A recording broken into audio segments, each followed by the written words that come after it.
ये कोई ज़रूरी नहीं कि जो हम चाह रहे हैं वो चीज़ हमें मिल जाए।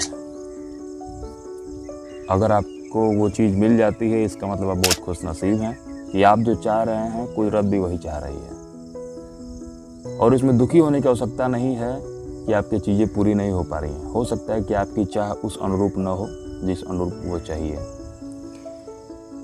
इच्छाओं का कोई अंत नहीं है और इच्छाएं कभी किसी की पूरी होती नहीं है।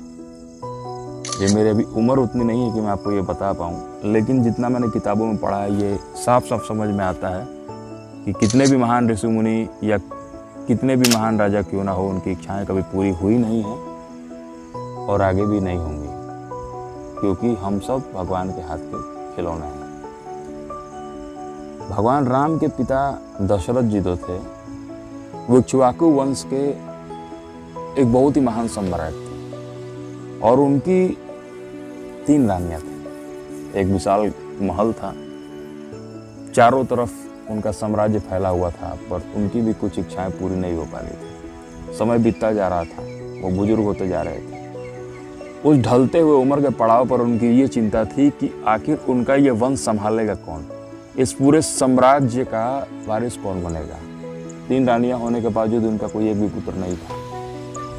बहुत पुजारी थे, बहुत पूजा करते थे। इक्ष्वाकु वंश के जो राजा होते थे वो सूर्यदेव की उपासना करते थे। तो उस समय उनके गुरु थे वशिष्ठ जी। जब वशिष्ठ जी से उन्होंने ये बात कही कि गुरुदेव, हर इच्छाएं तो मेरी पूरी हैं, लेकिन बस वही इच्छाएं पूरी नहीं है कि हमारे वंश को चलाने वाला कोई नहीं है।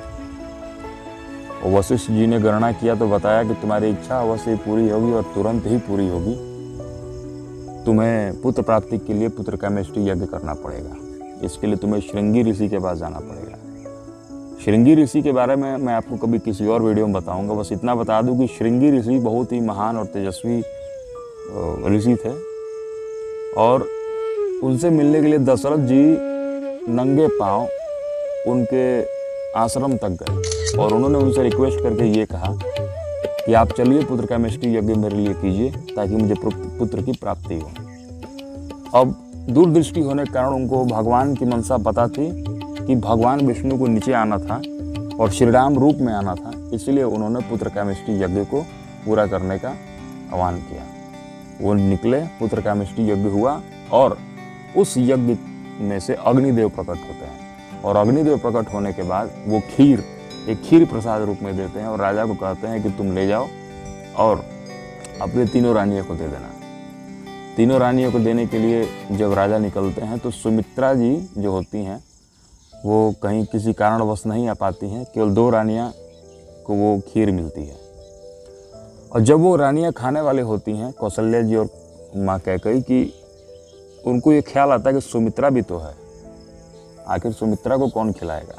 तो उन्होंने अपने अपने जो भाग था उसमें से एक भाग सुमित्रा जी के लिए रख देती हैं। इसी कारणवश उनके 2 पुत्र होते हैं, तो कौशल्या जी के राम जी, कैकेयी जी के भरत जी और लक्ष्मण और शत्रुघ्न माँ सुमित्रा जी के।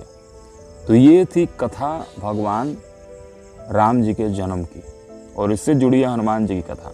जब उस पात्र को फेंक दिया गया था, एक कहानी है कि जब उस पात्र को फेंक दिया गया था, एक कौवा उस पात्र को ले जाकर माँ अंजना तक पहुंचाता है और किसी तरीके से वो उस पात्र का खीर माँ अंजना के मुंह में जाता है, जिसके कारणवश उसका प्रताप उनको भी मिलता है, जिसके अनुरूप हनुमान जी का जन्म होता है। तो ये कुल मिलाकर मैं कहना यही चाहता हूँ कि जब भगवान की इच्छा होगी तो अगर आपकी इच्छा भी अगर उससे मैच करती है तो ही आपकी इच्छा पूरी होती है। अगर इच्छाएं पूरी नहीं हो रही हैं तो इसमें कोई दुखी होने वाली बात नहीं है, क्योंकि हम सब एक समय काटने के लिए आए हैं। 100 वर्ष 80 वर्ष जो भी है, उसके बाद सबको यहाँ से टाटा बाय बाय होना है। उससे बढ़िया यही है कि अपनी इच्छाओं को अपने काबू में रखें, भगवान के नाम ले आगे बढ़ें और फर्स्ट क्लास रहें। और आगे भी हम मिलते रहेंगे। हम पूरे भागवत स्टोरीज को पढ़ेंगे, हम पूरी तरह से अपने धर्म ग्रंथों के बारे में पढ़ेंगे। इसके लिए आपको मेरे चैनल से जुड़ना होगा। इसमें मेरा एक ही स्वार्थ है कि आप जब मेरे चैनल से जुड़ेंगे तो मेरे सब्सक्राइबर्स बढ़ेंगे। तो इसमें कोई झूठा चीज़ नहीं है। बाकी आपकी मर्जी। जय श्री राम। Good morning.